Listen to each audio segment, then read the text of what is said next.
कभी कहा जाता है ये अयोध्या जैसी है, कभी इसकी तुलना काशी की ज्ञानव्यापी से होती है। हिंदू कहते हैं यहाँ मंदिर है, मुस्लिम का कहना है कि यहाँ मस्जिद है, लेकिन अब एक और तीसरे समुदाय ने इस पर अपना दावा ठोका है।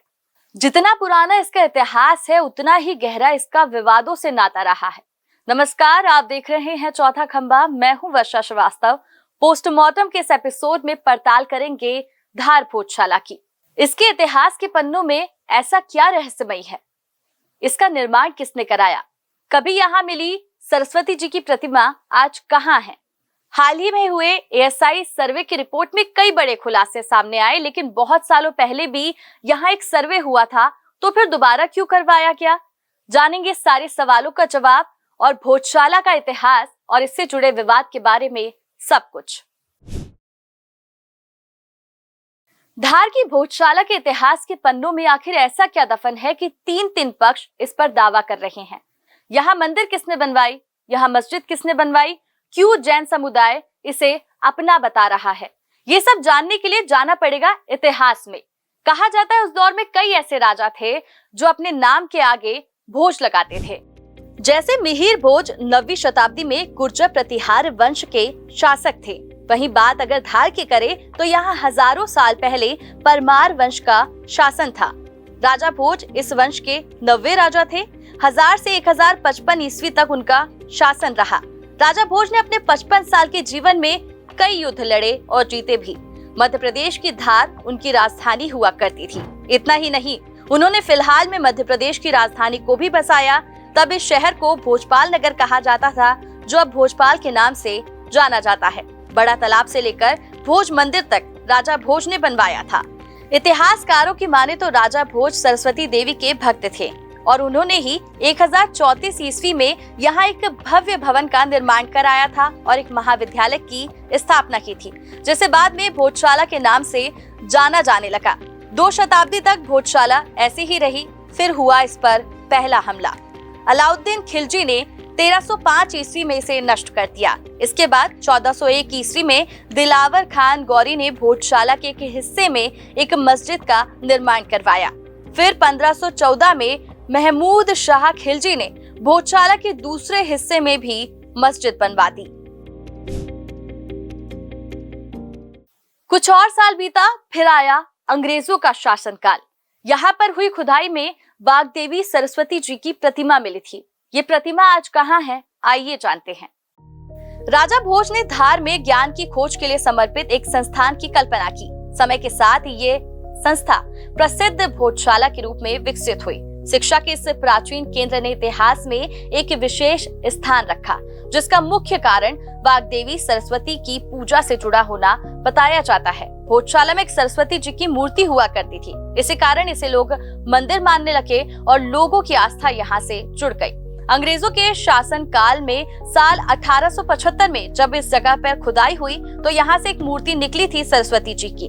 बाद में ब्रिटिश मेजर किनकेड इसे अपने साथ ले गए। वर्तमान में ये प्रतिमा लंदन के ब्रिटिश म्यूजियम में है। अब बसंत पंचमी तो हर साल आती है, लेकिन नहीं आती तो राजा भोज की आराध्य वाग्देवी। इस प्रतिमा को वापस लाने की कई बार मांग उठी। यहाँ तक सुब्रमण्यम स्वामी ने ब्रिटेन में 2011 में केस तक कर दिया था। देश की आजादी के बाद भोजशाला में मंदिर और मस्जिद को लेकर विवाद बढ़ गया और इसके बाद ये विवाद कानूनी लड़ाई में बदल गया। लेकिन यहाँ पर पूजा और नमाज की अनुमति कब और कैसे मिली थी, आइए ये भी जानते हैं।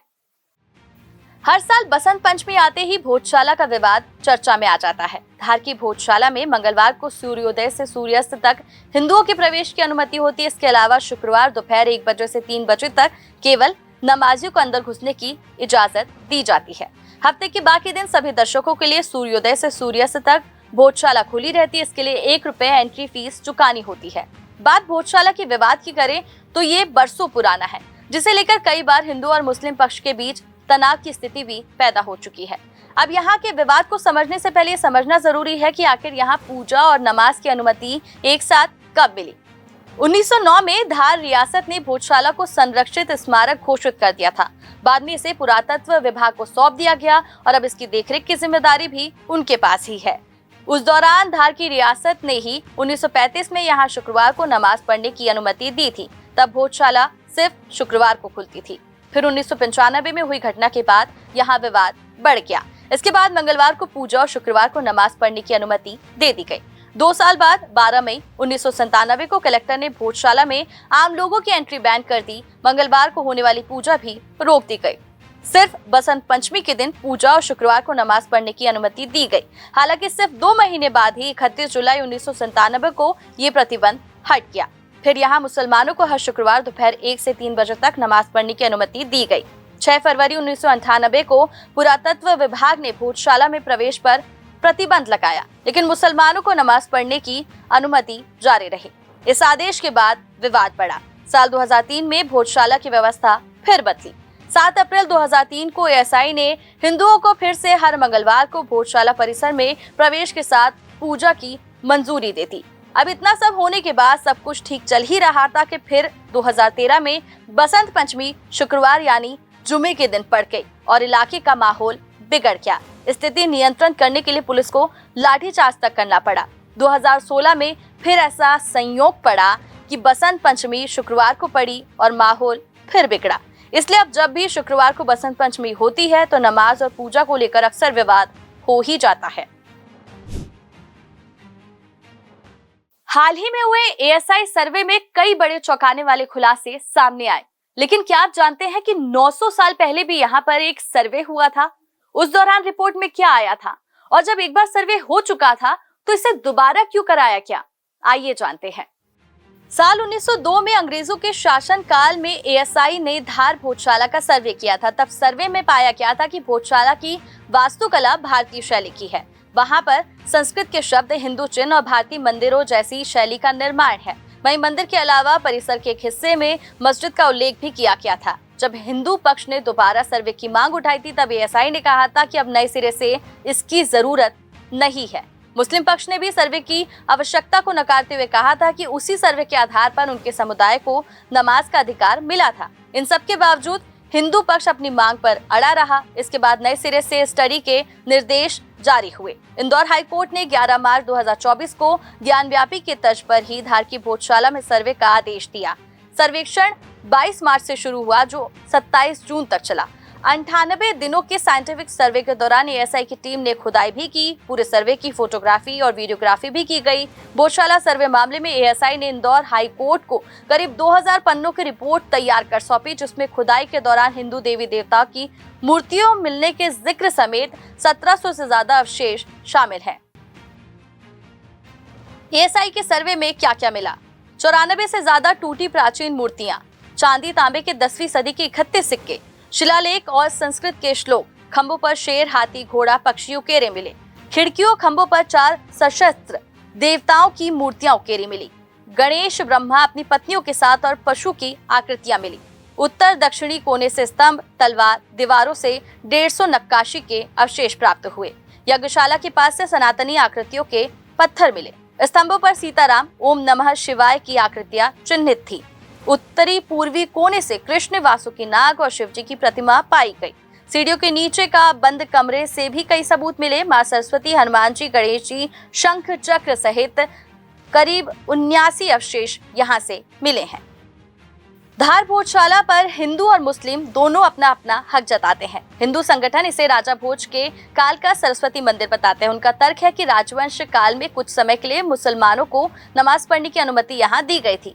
वहीं मुस्लिम पक्ष का दावा है कि वे कई सालों से यहाँ नमाज पढ़ते आ रहे हैं। वे इस जगह को भोजशाला कमाल मौलाना मस्जिद कहते हैं। लेकिन हाल ही में इस ऐतिहासिक इमारत पर जैन समाज ने भी अपना दावा किया। जैन समाज की कहानी है कि भोजशाला एक जैन गुरुकुल था।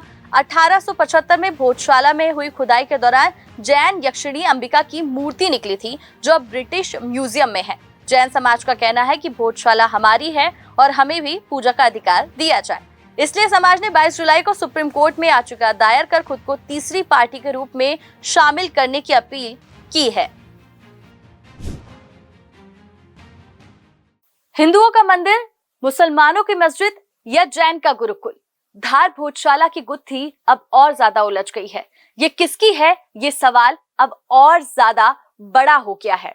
क्योंकि अयोध्या और काशी पर तो सिर्फ 2 पक्ष दावेदार थे, लेकिन यहाँ पर 3 समुदायों ने अपना दावा ठोका है। फिलहाल मामला कोर्ट में विचाराधीन है और इस पर कब फैसला आएगा इस बारे में कुछ कहा नहीं जा सकता। पोस्टमार्टम के इस एपिसोड में फिलहाल आज इतना ही। मुझे दीजिए इजाजत, फिर होगी मुलाकात किसी और खबर की पड़ताल के साथ। तब तक के लिए देश प्रदेश की खबरों के लिए देखते रहिए चौथा खंबा। नमस्कार।